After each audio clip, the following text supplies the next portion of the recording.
Great. So thank you very much for inviting me here. It's been very pleasant and a remarkable conference. So my topic is what if string theory has a de Sitter excited state? And it's, as you may have noticed, it's a kind of an answer to the question that was originally proposed, that what if string theory has no de Sitter vacuum?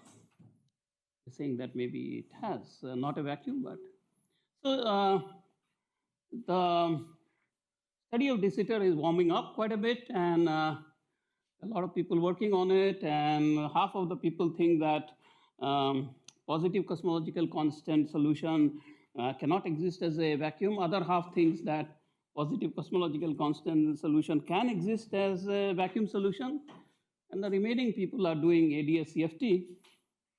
So based on the following papers, and Gyadiwali and company has also come up with similar conclusion. They also have similar kind of ideas, so you may want to look at it. So I would first talk about the problems of getting de Sitter as a vacuum solution. And then I will talk about de Sitter as an excited state in the theory. It may be a hard problem, but even if it is a hard problem, I will say that maybe it's a doable exercise. So let's just look at this action over here. This is the typical action you see with the usual thing. If the cosmological constant is positive definite, and these are the additional term you get by dimensionally reducing some theory up to 4 dimension. If this is the kind of action you get, then absolutely there is nothing more to say here. We can just finish the talk here. The problem is that one of the biggest problem in string theory is that this factor actually does not come from free. String theory actually does not have that factor automatically built inside it. So question is that, can I get this factor, that little factor of square root of lambda, square root of g lambda, can I get it from dimensionally reduce some kind of 11-dimensional theory over here? So that is the problem, and the answer is actually yes if lambda is 0 or negative, and the answer appears to be no if lambda is positive. You might think that it's a bold claim. For example, what stops us to actually have a potential in this particular way, where there's a Minkowski minimum, and then here is a de Sitter minimum over here. So what is the problem of getting a potential like that in string theory? What will turn out that what we are finding is that a potential like that may not be possible in string theory.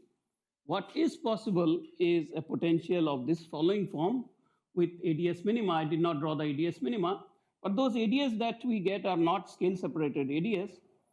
So getting a scale separated ADS itself is a very hard problem. Question is, why is that? To study this, we'll use M theory. So you may ask that we know nothing of M theory, of course. We really don't know much about M theory, but we do know that at very low energy, M theory is given by a certain set of massless fields. So we know their action. But one thing we do know for sure, that even if we don't know the ultraviolet definition of the short distance behavior of M theory, we know that there exists a well-defined theory there. We just don't know the degrees of freedom or the interaction. In other words, for example, if we know a theory that exists in the far ultraviolet, then we can do an exact renormalization group flow and get a theory in this energy regime.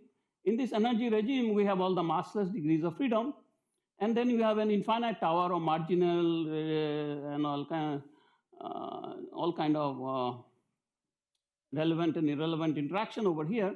And the coefficients of these interactions are given by these are the Wilsonian coefficients, or as Polchinski would say, the exact renormalization group coefficients. And these contains all the information of the far ultraviolet neo theory. So our analysis will be completely based on this energy scale. We'll never go in an energy scale over here. Here, the energy scale, the degrees of freedom are given by the massless. It's over here. Now, there is also certain subtleties about the off-shell state. As we will see that these off-shell states are given by certain non-local counterterms in the theory that Dieter has also emphasized. And as you also probably know that gravity, quantum gravity is a very tricky theory. Most of the interesting dynamics of quantum gravity is controlled by non-local counter terms instead of the local theories. But even though the theory is local, but it's very interesting, even if you want to calculate the Newton's force between two particles, if you do it in quantum field, quantum gravity, you have to use the non-local terms in the theory. Anyway, I'll probably not have much time to talk about this thing.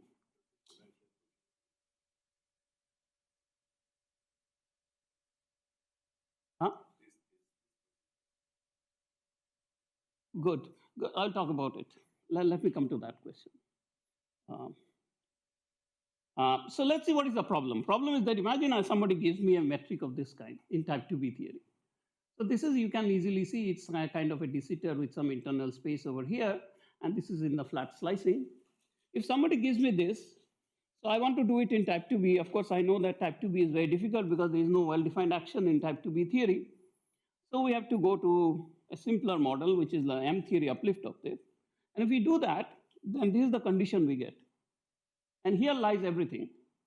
This is the flux, which we use to get a solution like that. These are the fluxes. These are the brane and an anti-brane. These are all the orientifold plane and all these things are bunched together. This is the cosmological constant. These are the quantum pieces. That's the condition you get after you put all the equation of motions together. If you remove the quantum piece over here, then you see everything is positive definite. If I want lambda to be positive, there is no solution in the system. The system has absolutely no solution. But you see, if lambda is negative, you don't need quantum pieces. There exists a solution. So ADS spaces are very easy to get in string theory. But de Sitter space is very hard. And you see, there exists no de Sitter space with all these classical components. So the only possible way you can get a positive lambda if some of the quantum pieces become negative definite. Now that's a very tricky problem because some of the quantum pieces becoming negative definite, first of all, we are balancing quantum with the classical. That's a complicated problem. And saying that quantum pieces become a negative definite quantity, it's a completely nonsensical statement in the sense that we don't know what is the hierarchy, because what is the hierarchy of the quantum terms and all. So there's already a problem which we already noticed in 2014, that there exists no simple solution, simple way by which you can get a de Sitter vacuum solution in string theory. After that, of course, a lot of paper came showing that these things are in the Swampland and so on.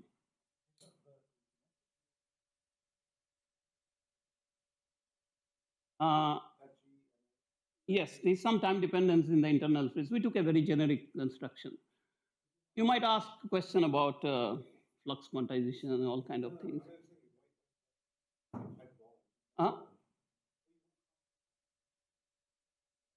Yes. Late time singularities? Why don't I come back to that one? It turns out that at late time, these things become time independent.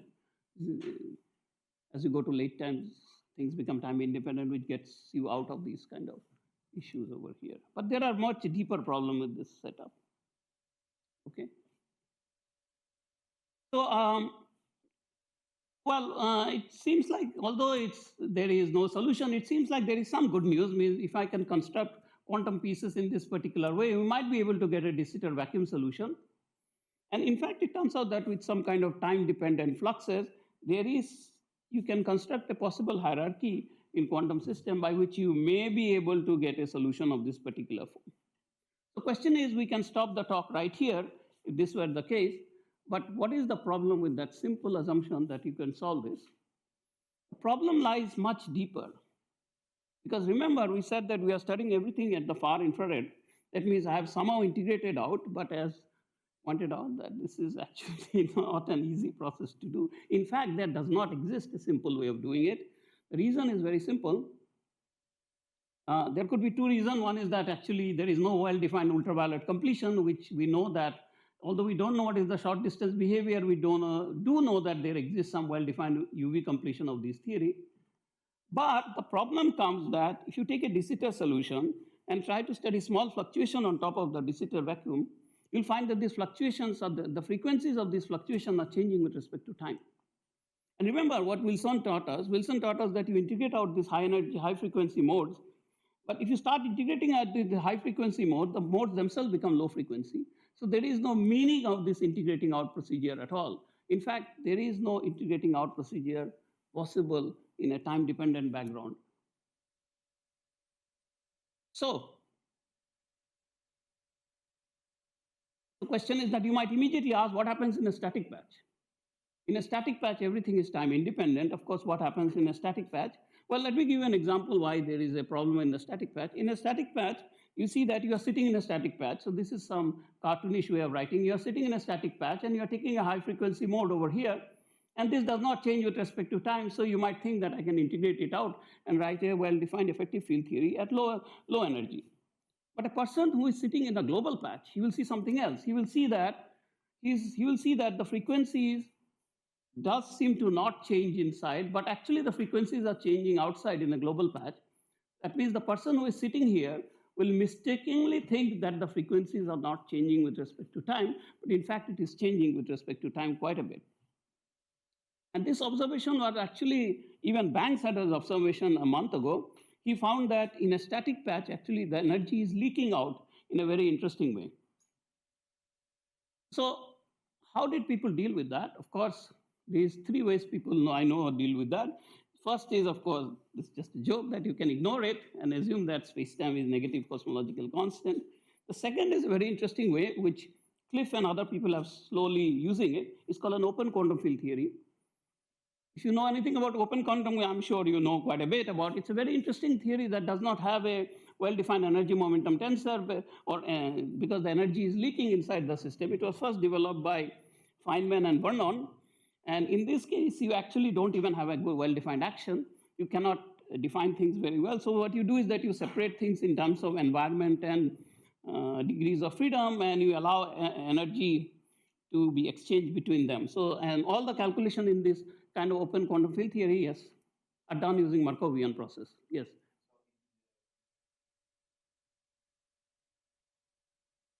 Yes, we do, indeed. Normal state in that thing, which you can do it in open quantum field theory. I'll come back to this issue also. Thank you for pointing that out. And the other one is to pose that there is a Transplanckian censorship in the sense that you do not allow very high frequency modes to enter your Hubble horizon. This was developed by Robert and other people. So these are I know these are the ways to deal with this, but what is the problem with that?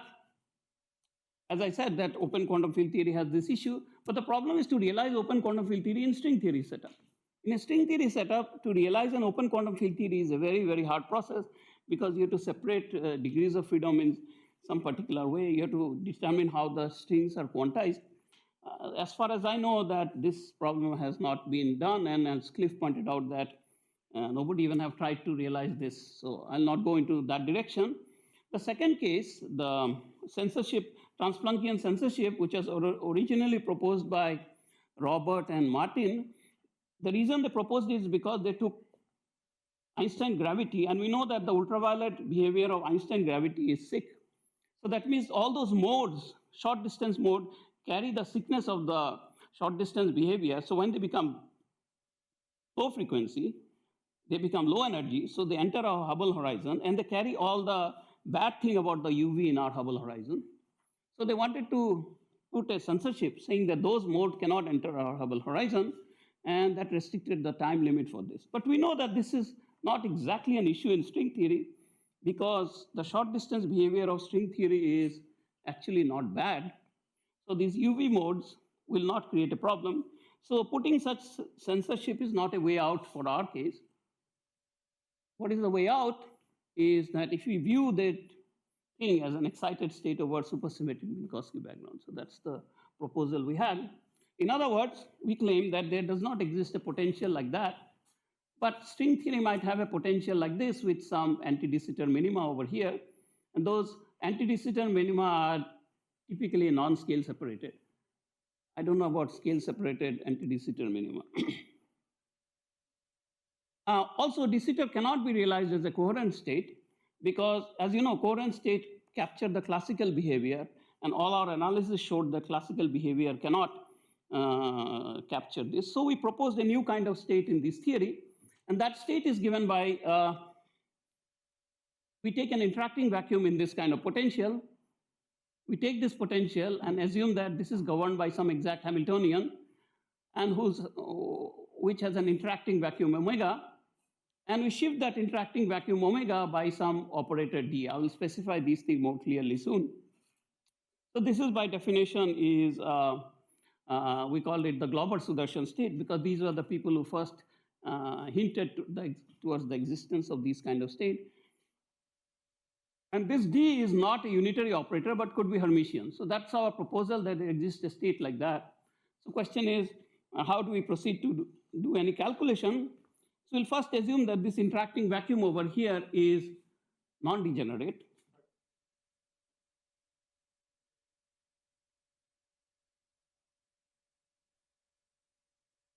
Maybe can I come back to that question? Ask me a bit later. I will show you a calculation by which you can do it.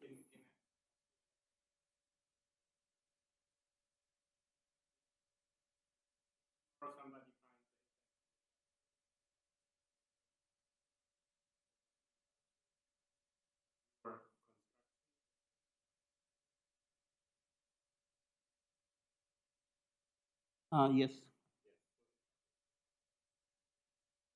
Yes, I would say yes. So how do I calculate the metric of my space-time?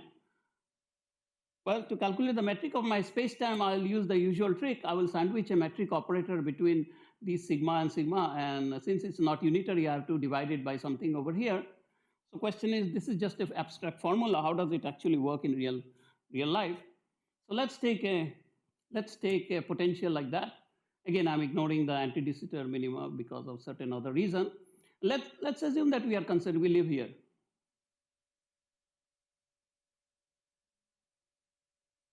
No, these are all Minkowski. I have not drawn the anti-de Sitter. There is some certain reason. Maybe I'll come back later on that. Okay, so let's assume that we are here, somewhere here. And let's call this local minima as zero minimum. So I can express this local minima as a linear combination of the exact eigenstate of the system. I've assumed that this is non-degenerate and there is some energy gap between the excited state. These are not harmonic oscillator states at all. These are some solution of an exact Hamiltonian in the system. Now, how do I extract this thing? We use the usual trick. We hit this guy left and right by e raised power minus I h total t and take t to infinity and along the slightly imaginary direction. And lo and behold, you see that the interacting vacuum can be written as a function of the local minima. The bra is also written by the same operator over here. So you get that particular relationship. And now you plug that thing in this formula. Yes.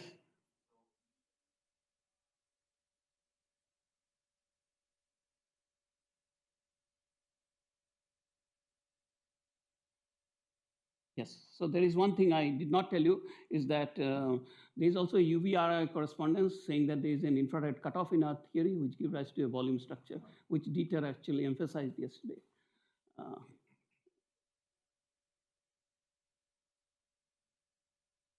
It doesn't really matter. It doesn't really matter, taking the most general case. So you play that particular trick, and lo and behold, you see something very interesting. It converts to a path integral. So the whole system becomes a path integral. If you don't want to see the proof of it, I mean, if you want to see go to Peskin chapter 9, he has actually given a proof of this for a generic situation like that. The whole thing converts into a path integral, but getting a path which shows that the expectation value of a metric is a highly emergent quantity and it's completely off-shell. So we are somehow getting an on-shell background from an off-shell calculation. Okay, and note also that once we have a path integral, all bets are off, because path integral, as you know, is very dangerous because it takes all metric component into account, all fluxes into account, and everything you have to do integrate it out. And that means that you have to take certain non-classical metric also into account. You should also take the complex metric that Witten has recently emphasized and find the saddle of these things. Anyway, not get into all these things. S total is, let me specify S total. I haven't specified what S total is. Let me specify S total right now. So we haven't exactly specified what is S total. Let me give you how it looks like. It should be, one would expect that it is actually a low energy limit of M3, but it's actually slightly more complicated. But before I go into it, let me tell you that where are the non-perturbative effects coming here? How do we calculate the non-perturbative effect? The non-perturbative effects are coming from the fact that once you do a path integral calculation of a If we know what is S total here, if we do a calculation taking a simple model, you'll find that this system is asymptotic, which in other words, the path integral does not converge, and therefore you have to Borel resum the whole thing. Once you do a Borel resummation, then you will see that there is a non-Potapov effect automatically coming in. This is exactly what Steve Shanker showed, how D branes appear in this kind of set. There's also for the Popov ghost and all these kind of complicated structure.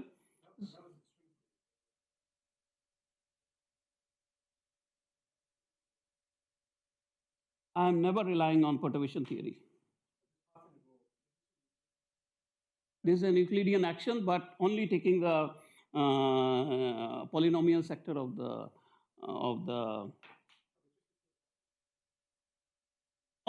with the higher order terms, all the higher order terms. Why don't you look at it and tell me whether it makes sense? So question is that what kind of action I should take as S total. So here is a proposal. We can write S total in this particular way. Note that this is the zero instanton sector of this theory, and then there is a fluctuation determinant. You have one instanton sector, there is a fluctuation determinant. So in other words, you can write it in this particular way, which is called the trans series way of writing the action. So this is the kind of action you should take to determine. And note that this is far away from what the usual perturbative analysis would have given you.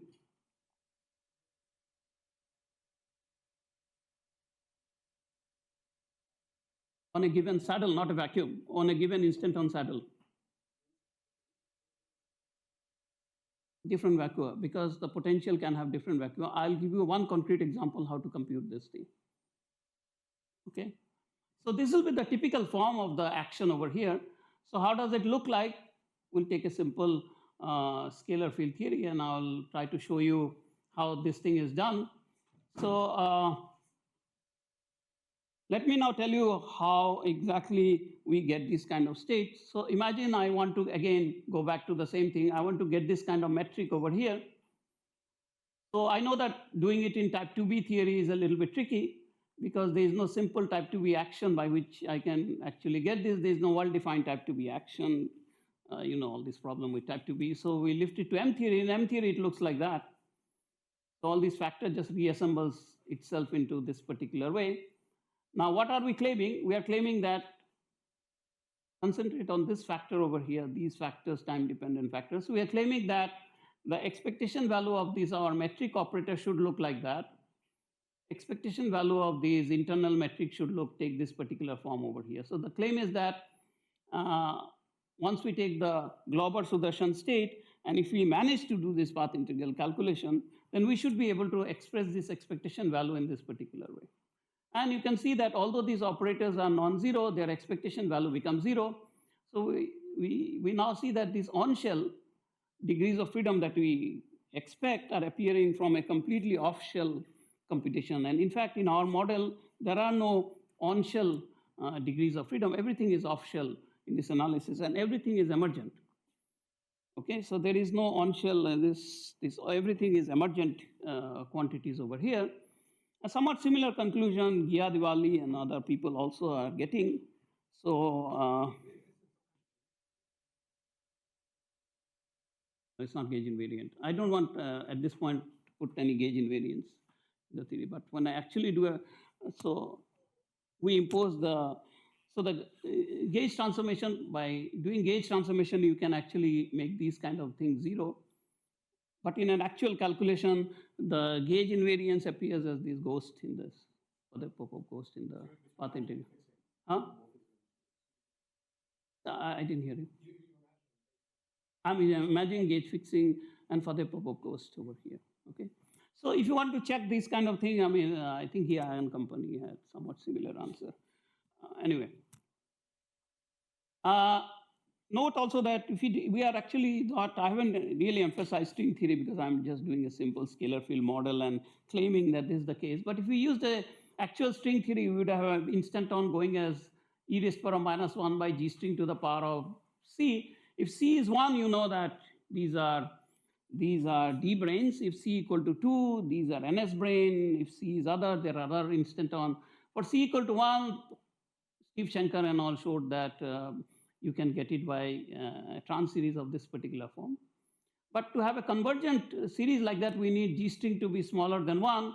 And it turns out that if you impose this type 2A G string to be smaller than 1, you get a bound on the time in this particular way. And if you have been following some of these papers and all, you know that this has been proposed to be the trans-Planckian bound.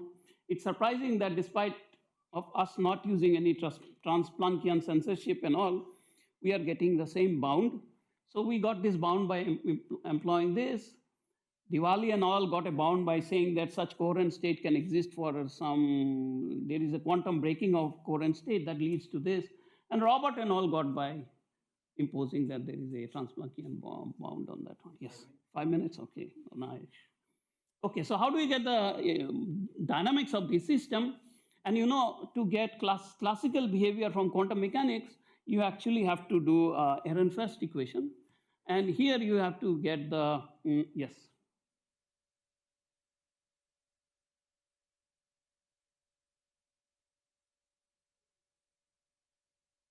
5 minutes later, yeah.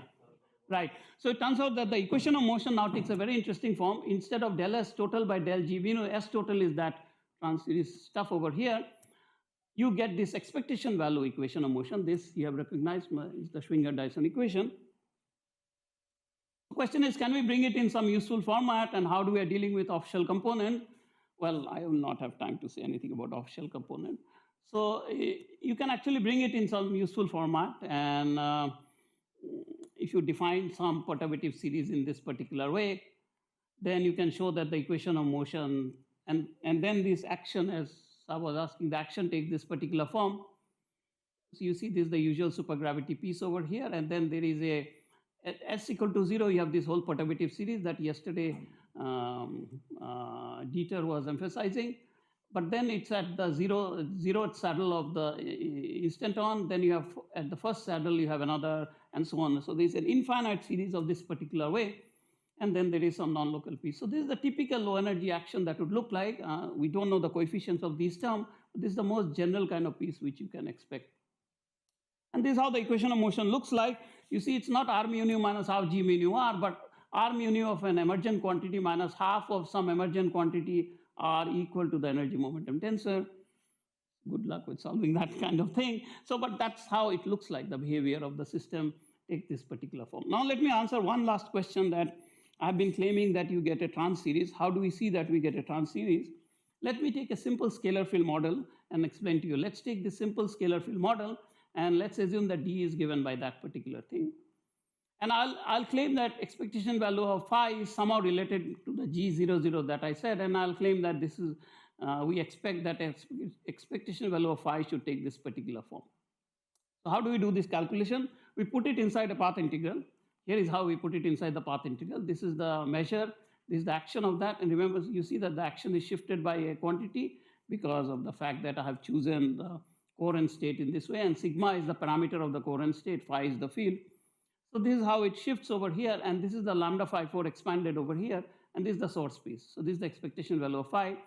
And the bad thing is that you cannot terminate this series anywhere, because perturbation theory is not good theory to study quantum field theory, actually. You have to go beyond perturbation theory.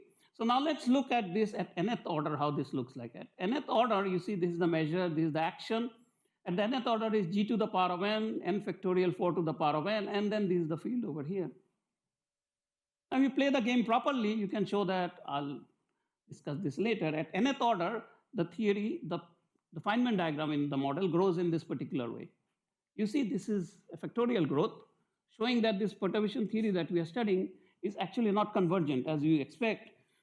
We got rid of infinities, one kind of infinity we got rid of by renormalization. Now a second kind of infinity has appeared in quantum field theory, and that is called the factorial growth of that. So now we see that's why we cannot ignore anything in quantum field theory. The mistake people do is that we ignore things in doing this calculation. We should not ignore any perturbative series to any order, actually, because the system is not convergent. So you see there is a nice growth over here. So that means the path integral takes this particular form. This is nth order. This is how it grows, and these are some coefficient, and this is the piece from the source term. So now I can resum this whole path integral because this piece I can resum it. And if I resum the whole thing, lo and behold, the whole thing become a closed form. So this is the piece which comes from the source term. We still don't know what is sigma over here. And this is the Borel resummation of the whole thing. And we take the principal value. And you can easily see that no matter what sign A takes, there is only one pole in the Borel plane. There's only one pole in the Borel plane. So you can, the Stokes lines are very simple. You can sum over all the Stokes line and you can actually do this integral. And something nice happens over here. No matter what sign is you take, this quantity in front of it is always positive definite. Okay? So this quantity becomes positive definite and you get a completely closed form expression for this whole system. Of course, the final answer is like a wave function renormalization of the whole thing, but that's not important. And this summation is developed originally by Borel and later on by Ekal. So now it's called the Borel-Ekal resummation process. Okay, so you can also check the following thing, that if you actually expand it, you can get exactly the instanton saddle and the fluctuation determinant around it. So the system does have instanton, number of instanton over here and the fluctuation determinant. And that's the reason why everything is written in terms of a Tran series. So now, what do we want? So we want this. We got that. So this is what we want over here. What we got after doing a path integral calculation is this. So maybe we can claim the following thing, that maybe this quantity is proportional to that, and that t to the power of minus 1/3 coming from this integral. If that is true, then we can determine what sigma coherent state we need to reproduce this factor. And this quantity is related to that. Of course, there's a much deeper reason for splitting it like that. There's a much deeper reason why we split it in this particular way. But I will not have time to tell you about the deeper reason. You can look it into our paper. There are multiple reasons why this split makes sense. So this fixes the value of these, what kind of coherent state we need to reproduce a factor like that. But now it gives something very interesting. It gives, for the first time, a closed form expression for the cosmological constant. So this is the piece we get just from a scalar field model. You see that no matter, as I told you, no matter what we do, this quantity is always positive definite. So whatever we got has a positive definite in front of it. So this must be something with a positive cosmological constant. Question is that, can this be made small? That we don't know. It's a work in progress because we actually haven't been able to evaluate this integral because it involves all kind of principal value calculation. But question is, can this be as small as this? We don't know. We have no idea whether it can be very, very small quantities. Definitely proportional to m Planck square. And there is all kind of factor coming in over here. So I don't want you to get alarmed because we actually haven't solved the cosmological constant problem. We actually taken a scalar field model where we showed that there is a possible way to express this whole series as a convergent analysis. But it gives us a very important deep thing, at least to me, that maybe the cosmological constant is an emergent quantity. We cannot see at any order in the perturbation theory. It could be that the cosmological constant is a highly complicated material which comes from, after summing over all the Feynman diagrams, you get a quantity which is emergent and positive definite. So at any order, we'll never be able to see this quantity. If we did not know how to do Borel-Ekal resummation, we would never have got this idea that there is a positive cosmological constant in the system. So at the deepest level, the asymptotic behavior of quantum field theory or quantum gravity is very, very important.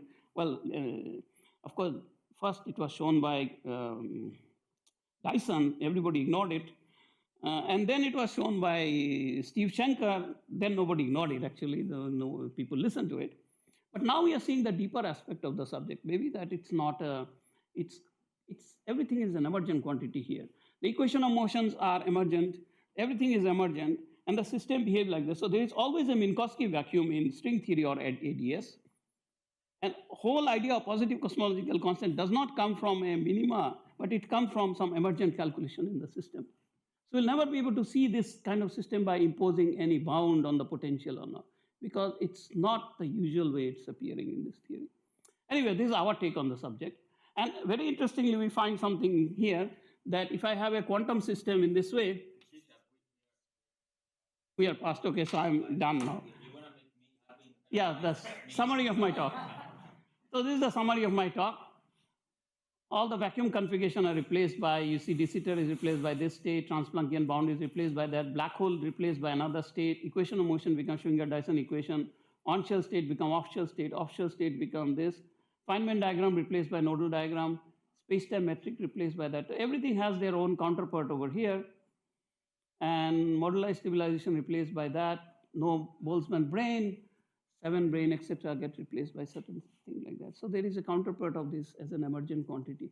So I strongly feel that maybe this is the way de Sitter appears in nature. That's all.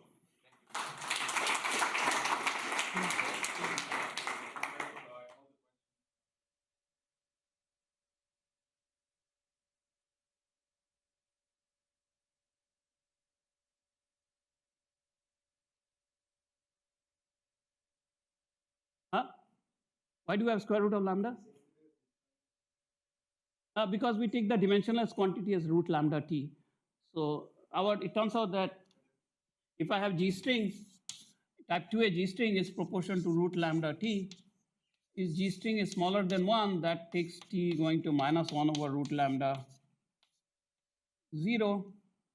Because we are taking flat slicing, the time goes from minus infinity to 0. So that's the reason of root lambda appearing. Okay. That's Hubble time. It's not exactly the scrambling time. Yes, so it's some factors here and there. But we all agree on the general, yes, yes, son.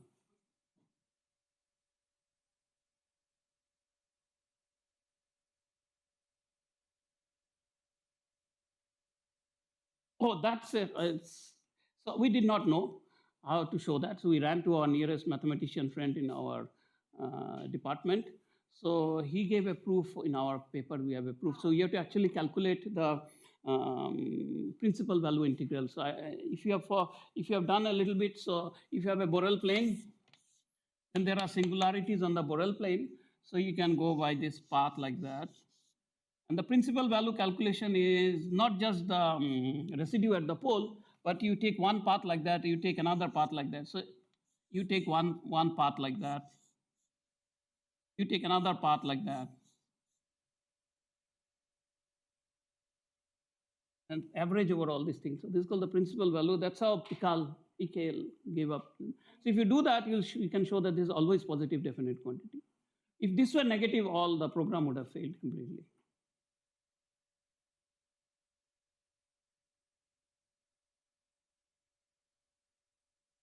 Yes. Yes.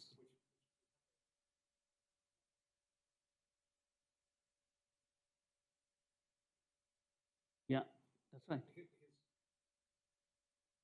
At deepest level, it's that action that we showed is actually a string field theory action.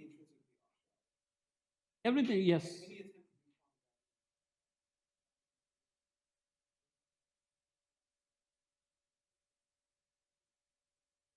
Yeah.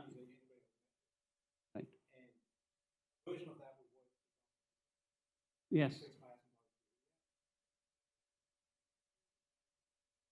Right.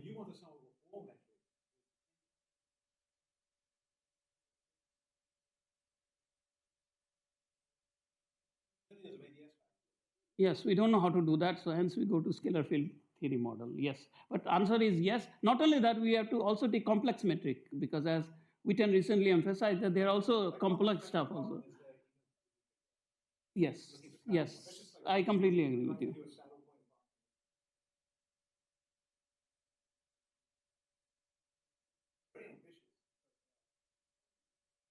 I know. That's why we resorted to scalar field calculation. Yeah, but as you said, it's very ambitious thing. But some hint is coming. Some hint that the asymptotic nature of a perturbation theory. Now I tend to appreciate more that non-perturbative. We always throw non-perturbative effect, but now we know why the nature has non-perturbative effect.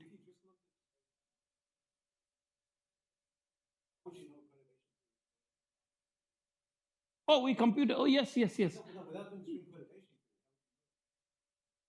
be, Yes.